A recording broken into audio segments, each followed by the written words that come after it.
அமைதி மற்றும் சண்டை நிறுத்தம் ஆகிய இரண்டு குறிக்கோள்களை மையமாக வைத்து துவங்கப்பட்டுள்ள இந்த அமைதி பேரவையானது அதனுடைய நோக்கத்தை நிறைவேற்றுகின்ற வகையிலே கடந்த மாதம் 21/9/2024 அன்று, அதாவது 42வது உலக அமைதி தினத்தன்று சென்னை எழும்பூரில் உள்ள ராஜரத்னம் ஸ்டேடியத்திலே காந்தி மகான் வழியிலே அகிம்சை பாதையில் ஒரு நாள் அடையாள உண்ணாவிரத்தை மேற்கொண்டிருக்கிறோம். அதன் தொடர்ச்சியாக இன்றைக்கு சண்டை போடக்கூடிய நாடுகளுடைய தலைவருடைய பிறந்த தினத்தை இந்த மேற்கு மாநிலத்தில் உள்ள லேக்கு சாலையில் உள்ள காக்கும் கரங்கள் என்ற முதியோர் இல்லத்திலே நடத்தி அந்த தினத்திலே அந்த தலைவர்களை வாழ்த்தி பேசி கடைசியாக அவர்களிடத்திலே உருக்கமான கோரிக்கை வைப்பது என்று முடிவு செய்ததன் அடிப்படையிலே இன்றைக்கு இந்த பிறந்தநாள் விழாக்களை கொண்டாடி கொண்டு வருகிறோம். இவருடைய தொடர்ச்சியாக கடந்த 7/10/2024 அன்று மதிப்பிற்கும் மரியாதைக்கும் உரிய ரஷ்ய அதிபர் விளாடிமிர் புட்டின் அவர்களுடைய பிறந்த தினத்தை இதே இடத்திலே கொண்டாடி ஏழை தாய்மார்களுக்கெல்லாம் சிற்றுண்டி இலவசமாக வழங்கி அவரை அந்த பிறந்த நாளிலே வாழ்த்தி பேசி சண்டையை நிறுத்த கோரி உருக்கமான வேண்டுகோளை அன்றைக்கு வைத்திருக்கிறோம்.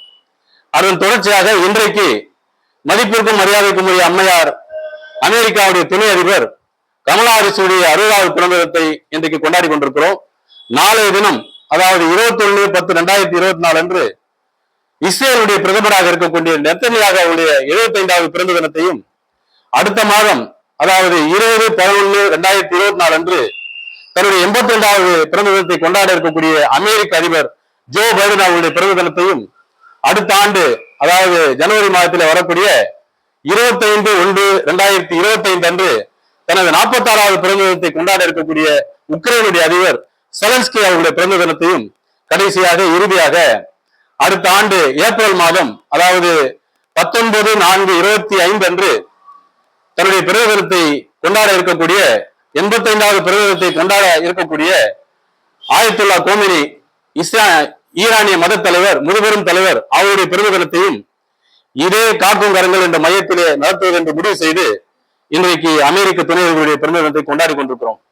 நான் சொல்லுகிற பொழுது இன்றைக்கு உலகத்திலே சண்டை போடக்கூடிய நாடுகளுடைய தலைவருடைய பிறந்த தினத்தை கொண்டாடி அவர்களிடத்தில் வேண்டுகோள் வைப்பது என்று சொல்லிவிட்டு அமெரிக்காவுடைய துணைவர்களுடைய பிறந்த தினத்தை ஏன் கொண்டாட வேண்டும் என்று ஒரு சிலர் கேள்வியை கேட்கக்கூடும். ஏனென்று சொன்னால் இன்றைக்கு உலகம் முழுவதும் எந்த நாட்டிற்கு எந்த கோரிக்கை வைப்பது என்று சொன்னாலும் அமெரிக்காவை விட்டு அந்த கோரிக்கை வைப்பது என்றால் அது சிறப்பாக இருப்பாது என்பது எந்த ஒரு காரணம். மற்றொன்று, இன்றைக்கு அமெரிக்கா நேரடியாக போர்க்களத்தில் இறங்கவில்லை என்று சொன்னாலும் கூட உக்ரைனுக்கும் இஸ்ரேலுக்கும் ஆயுத உதவியும் நிரந்தர பொருளாதார உதவி செய்து கொண்டிருக்கிற காரணத்தால் அவர்களுக்கும் இந்த வேண்டுகோள் சென்று சேர வேண்டும் என்ற நல்லெண்ணத்தின் அடிப்படையில இன்றைக்கு அவருடைய பிறந்த தினத்தையும் கொண்டாடி கொண்டிருக்கிறோம். இன்றைக்கு இந்த அம்மையாரை பற்றி சொல்வது என்று சொன்னால், அவர் இந்தியா வம்சாவளி தமிழகத்தை சேர்ந்தவர். அவருடைய பூர்வீக குடிமக்கள் நம்முடைய தமிழகத்தை சேர்ந்தவர்கள். அவர் கலிபோர்னியா மாநிலத்தில் உள்ள ஆக்லாந்து என்ற ஊரிலே பிறந்தவர். இவர் ஹார்வர்ட் பல்கலைக்கழகத்திலே தன்னுடைய பட்டப்படிப்பை முடித்தவர். கலிபோர்னியா பல்கலைக்கழகத்தினுடைய ஆஸ்டின் சட்டக்கல்லூரியிலே தன்னுடைய சட்டப்படிப்பை முடித்திருக்கிறார். ஆண்டவன் இந்த உலகத்தில் உள்ள அனைத்து ஜீவராசிகளுக்கும் நாவை கொடுத்தான். ஆனால் மற்ற உயிரினங்களுக்கெல்லாம் உண்ணுவதற்கு மட்டும் பயன்படும் நாவானது மனிதனுக்கு மட்டும்தான் பேசவும் பயன்படுகிறது, உண்ணுவதற்கும் பயன்படுகிறது. சில பேர் இந்த நாவின் மூலமாக தன்னுடைய வெட்டி பேச்சு, வீண்பழி பேச்சு கழித்து விடுகிறார்கள். தன்னுடைய உணர்ச்சிகளை, தன்னுடைய ஆசாபாசங்களை, கஷ்ட நஷ்டங்களை எல்லாம் நாவின் மூலமாக நாம் அத்தனை பேரும் வெளிப்படுத்திக் கொண்டிருக்கிறோம். ஆனால் சில பேர் இந்த நான் வன்மையை பயன்படுத்தி, நான் நயத்தைப்படுத்தி சிறந்த சொற்பொழிவாளர்களாக, சிறந்த பேச்சாளர்களாக, சட்டத்தை கரைத்து குடித்து அந்த சட்டத்தின்படி வழக்காடக்கூடிய சிறந்த சட்ட வல்லுநர்களாக திகழ்ந்து கொண்டிருக்கிறார்கள். நம்முடைய வள்ளுவன் சொல்லுவான், சுழல் வல்லன் சோர்விலன் அஞ்சான் அவனை இகழ்வல்லல் யாருக்கும் அறிவு என்று சொல்லுவான். சொல்ல வேண்டிய கருத்தை சொல்ல வேண்டிய இடத்தில் தங்குதடை இல்லாமல் சொல்லக்கூடிய ஆற்றல் படைத்தவனை இந்த உலகத்தில் யாராலும் வெல்ல முடியாது என்று சொல்வார்கள். ஆக அத்தகைய அளவிற்கு இந்த அம்மையார் அவர்கள் சிறந்த பேச்சாற்றல் திறமை உள்ளவர், வழக்காடும் தகுதி உள்ளவர். ஆகவே அந்த திறமையின் அடிப்படையிலே அவருக்கு 2010 மற்றும் 2014 ஆண்டுகளிலே கலிபோர்னியாவுடைய அட்டார்னி ஜெனரலாக அவருக்கு பதவி வழங்கப்படுகிறது. அதை சீரும் சிறப்பாக செய்திருக்கிறார்கள். பிறகு 2017 ஆண்டு முதல் 2021 ஆண்டு வரை கலிபோர்னியா மாநிலத்துடைய யுஎஸ் செனட் உறுப்பினராக இருந்து மக்களுக்கான சேவையை செம்மனை செய்திருக்கிறார்கள். தற்போது 2021 முதல் 2024 வரை இவர் அமெரிக்காவுடைய துணை அதிபராக இருப்பதோடு மட்டுமில்லாமல் தற்போது அடுத்த மாதம் 5ஆம் தேதி நடைபெற இருக்கக்கூடிய அமெரிக்க தேர்தலில் இதுவரை அமெரிக்க தேர்தல் வரலாற்றிலேயே ஒரு பெண் அதிபராக என்று சொன்னால் மிகப்பெரிய ஜனநாயக நாடாக கருதப்படும் அமெரிக்காவில் இதுவரையில் ஒரு பெண் அதிபராக தேர்வு செய்யப்பட்டதில்லை. ஆகவே இந்த முறை அவர் அதிபர் தேர்தலில் போட்டியிடுகிறார். அவர் பெருவாரியான வாக்கு வித்தியாசத்தை வெற்றி பெறுவார் என்று உலகெங்கும் பல கருத்து கணிப்புகள் வந்து கொண்டிருக்கின்றன. நாமும் அந்த கருத்து கணிப்புகள் எல்லாம் உண்மையாக்கப்பட்டு அவர் அந்த பதவியில் அமர்ந்து அமெரிக்காவுக்கு சிறந்த வழிகாட்டியாகவும் அதே போல உலக மக்கள் அத்தனை பேருக்கும் சிறந்த வழிகாட்டியாகவும் இருந்து இந்த உலக அமைதிக்காகவும் சண்டை நிறுத்தத்துக்காகவும் அவருடைய சட்ட அறிவை பயன்படுத்த வேண்டும் என்று இந்த 60வது பிறந்த தினத்திலே அவரிடத்திலே நாங்கள் உருக்கமான வேண்டுகோளை வைக்கின்றோம். முதற்கண் பண்டைய காலத்திலே மன்னர்களும் போர் வீரர்களும் சண்டை செய்திருக்கிறார்கள். அது அந்த நாட்டினுடைய எதிரி நாட்டினுடைய ஆதிக்கத்தை கைப்பற்றுவதற்காகவோ அல்லது வீரத்தை நிலைநாட்டுவதற்காகவோ அல்லது தன்னுடைய படை பரிவாரங்களை வெளிக்காட்டுவதற்காகவோ அல்லது தன்னுடைய எல்லைகளை விரிவாக்கம் செய்வதற்காக ஏதோ ஒரு காரணம். ஆனால் அன்றைக்கு அந்த மன்னர்களும் போர்களும் சண்டை செய்கின்ற பொழுது சம்பந்தப்பட்ட இரு நாடுகள் மட்டும்தான் பாதிக்கப்படும். என்று சொன்னால் அன்றைக்கு உலகமயமாக்கல் ஆக்கப்படவில்லை. ஆனால் இன்றைக்கு சூழ்நிலை வேறு. அன்றைக்கு அண்டை நாடுகளும் பாதிக்கப்படாது, உலக நாடுகளும் பாதிக்கப்படாது. ஆனால் இன்றைக்கு அப்படி இல்லை. ஒவ்வொரு நாடும் மற்ற அனைத்து நாடுகளும் பிணைந்த ஒரு உறவுகள் இருக்கின்றன. ஆகவே சின்னதாக ஏதேனும் ஒரு அதிருப்தி ஏற்பட்டாலும் கூட உலக அளவில் மிகப்பெரிய பாதிப்பை ஏற்படுத்துகிறது. உதாரணத்துக்கு தீவிரவாதிகள் உலகத்தில் ஏதோ ஒரு மூலை முடுக்குகள் ஏதோ ஒரு தற்கொலைப்படை தாக்குதலையோ அல்லது வேறு ஏதேனும் ஒரு தாக்குதலை நிகழ்த்தினாலும் கூட உலகெங்கிலும் உள்ள பங்கு சந்தைகள் வீழ்ச்சி அடைகின்றன. அல்லது ஒரு நாடு இன்னொரு நாட்டுடன் அது எல்லை பிரச்சனையோ அல்லது பல நூற்றாண்டு காலமாக நீடித்துக் கொண்டிருக்கக்கூடிய உரிமை பிரச்சனையோ அல்லது பேச்சுவார்த்தை மூலம் தீர்க்கப்படாத ஒரு பிரச்சனையாக இருந்து அந்த நாடு இன்னொரு நாட்டுடன் சண்டை செய்யுமேயானால் அது ஒட்டுமொத்தமாக உலக மக்களை பாதித்துக் கொண்டிருக்கிறது. இதற்கு உதாரணம் சொல்ல வேண்டும் சொன்னால் அண்மையில் தொடர்ந்து ஒரு 31 மாத காலமாக நடந்து கொண்டிருக்கக்கூடிய உக்ரைன் ரஷ்யா போரை சொல்லலாம். இன்றைக்கு உக்ரைன் ரஷ்யாவில் போர் நடந்து கொண்டிருக்கிறது. 31 மாதங்களாக நடந்து கொண்டிருக்கிறது. நியாயப்படி உக்ரைனும் ரஷ்யாவும் மட்டும்தான் பாதிக்கப்பட்டிருக்க வேண்டும். ஆனால் நான் உக்ரைனிலும் இல்லை, ரஷ்யாவிலும் இல்லை, ஏன் ஐரோப்பிய கண்டத்தை விட்டு கண்ணுக்கிட்டா தூரத்தில் கிடக்கக்கூடிய ஆசிய கண்டத்திலே இந்தியாவிலே தமிழகத்திலே சென்னையிலே மேற்கு மாம்பலத்திலே வசிக்கக்கூடிய நான் இந்த கச்சா எண்ணெய் விலையேற்றத்தின் காரணமாக பாதிக்கப்பட்டிருக்கிறேன். மாதம் 3000 ரூபாய் கூடுதலாக செலவழித்து வருகிறேன். இந்த 31 மாதங்களாக 93,000 நான் இழந்திருக்கிறேன். இப்படித்தான் உலக மக்கள் அத்தனை பேரும் ஏதோ ஒரு வகையில் இந்த போரின் காரணமாக பாதிக்கப்பட்டிருக்கிறார்கள். பல கோடிக்கணக்கான மக்கள் தன்னுடைய வாழ்வாதாரத்தை வேலைவாய்ப்பை இழந்திருக்கிறார்கள். ஆகவே இப்படிப்பட்ட சூழல் இன்றைக்கு அங்க தொடர்ந்து கொண்டுதான் இருக்கிறது. ஆனால் இந்த போர் நிறுத்தம் செய்வதற்கான அறிவிப்பை எந்த அரசியல் தலைவர்களும் முன்னெடுக்கவில்லை, எந்த நாட்டு தலைவர்களும் முன்னெடுக்கவில்லை. இது வருத்தப்பட வேண்டிய ஒரு விஷயம். ஏன் நான் சொல்லுவேன் என்று சொன்னால் இன்றைக்கு உண்மையிலேயே நாம் எல்லாம் சுதந்திரத்தை அடைந்து விட்டோமா, சுதந்திர காற்றை சுவாசித்துக் கொண்டிருக்கிறோமா, விடுதலையை உணர்ந்து கொண்டிருக்கிறோமா என்று சொன்னால் நிச்சயமாக இல்லை. ஏன் என்று சொன்னால் இன்றைக்கு இஸ்ரேல் காசா போர் தொடங்கி அது லெபனான் வரையில் வளர்ந்து பிறகு சிரியா வரையில் நீண்டு இன்றைக்கு ஈரான் வரையில் நீண்டு சென்று கொண்டிருக்கிறது. தப்பி தவறி இஸ்ரேலுக்கும் ஈரானுக்கும் சண்டை வருமையானால் இன்றைக்கு இருக்கக்கூடிய இந்த பெட்ரோலுடைய விலை நாளைக்கு 700 ரூபாயாக மாறலாம், 300 ரூபாயாக மாறலாம், அல்லது 400 ரூபாய் அளவுக்கு கூட செல்லலாம். ஏன் தங்கமும் கச்சா எண்ணெயும் இந்த போரின் காரணமாக மிக உச்ச நிலையில் எட்டி பிடிக்காத நிலையில் ராக்கெட் வேகத்தில் ஜெட் வேகத்தில் பறந்து கொண்டிருக்கிறது. இது சாமானியர்களை மிக அதிக அளவிலே பாதித்துக் கொண்டிருக்கிறது. நாம் குடியாட்சி முறையிலே இன்றைக்கு இந்தியாவிலே ஜனநாயக முறைப்படி மத்தியிலே மோடி அவர்களை நாம் வாக்களித்து அமர வைத்திருக்கிறோம். அதே போல தமிழகத்திலே மாண்புமிகு தமிழக முதல்வர் ஸ்டாலின் அவர்களை முதலமைச்சராக அமர வைத்திருக்கிறோம்.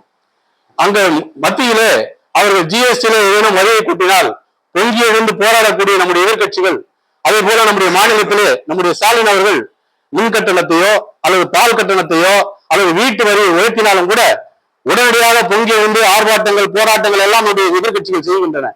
ஆனால் ஒரு பெட்ரோல் விலை நாளைக்கு 300 ரூபாய் அளவுக்கு செல்லக்கூடிய அளவுக்கு இந்த போர் இட்டு செல்லும் என்ற பொழுது மக்களுடைய நலன் கருதி யாரும் வாய் திறக்க முன்வருவதில்லை. வருத்தப்பட வேண்டிய விஷயம். என் போன்ற சாமானியர்கள் பேசுவதால் எதுவும் நல்லது கிடக்காது. இவர்களெல்லாம் வீதியில் இறங்கி போராட வேண்டும். அப்போதுதான் உண்மையான சுதந்திரத்தை நாம் சுவாசிக்க முடியும் என்று சொன்னால் அனைத்து மக்களும் இன்றைக்கு பாதிக்கப்பட்டிருக்கிறார்கள்.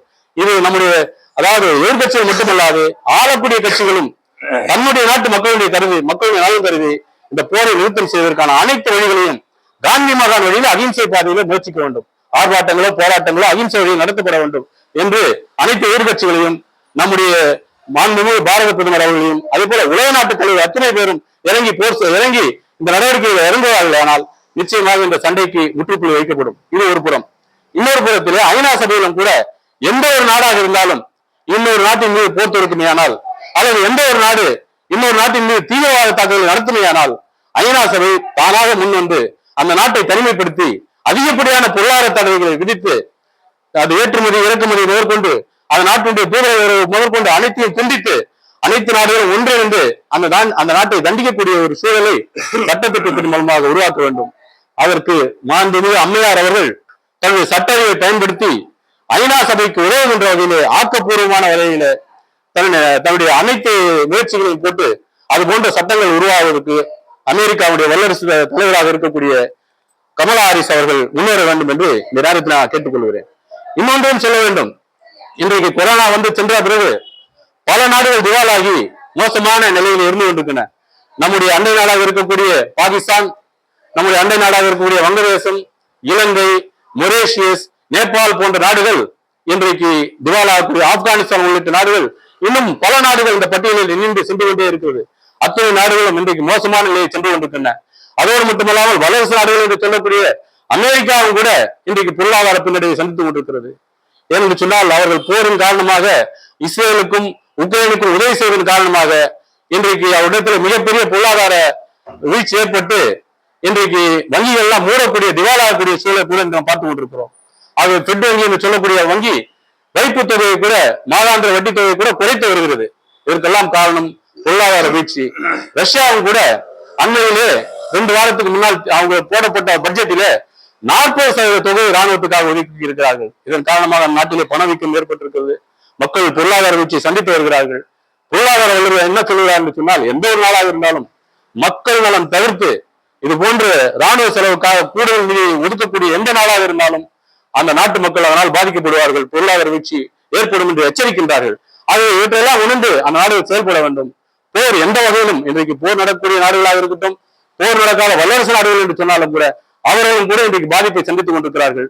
தனி மனிதர்கள் பல பேர் திவாலாகி தற்கொலைக்கு பல கோடிக்கணக்கான மக்கள் செத்துக் கொண்டிருக்கிறார்கள். இவற்றையெல்லாம் கருத்தில் கொண்டு போர் நிறுத்தத்தை செய்யக்கூடிய வகையிலே அனைத்து நாடுகளும் முன்னேற வேண்டும் என்று கேட்டுக்கொள்கிறேன். இன்றைக்கு நாம் பல பெண் அதிபர்களையும் பல பெண் பிரதமர்களையும் உலக அளவில் பார்த்திருக்கிறோம். நம்முடைய இந்தியாவில் எடுத்துக்கொண்டால் பண்டிதர் ஜவஹர்லால் நேருடைய அருமை மகள் அன்னை இந்திரா அந்த பிரதமர் நாற்காலியை அலங்கரித்து நாட்டு மக்களுக்கு பல நன்மைகள் செய்திருக்கிறார்கள்.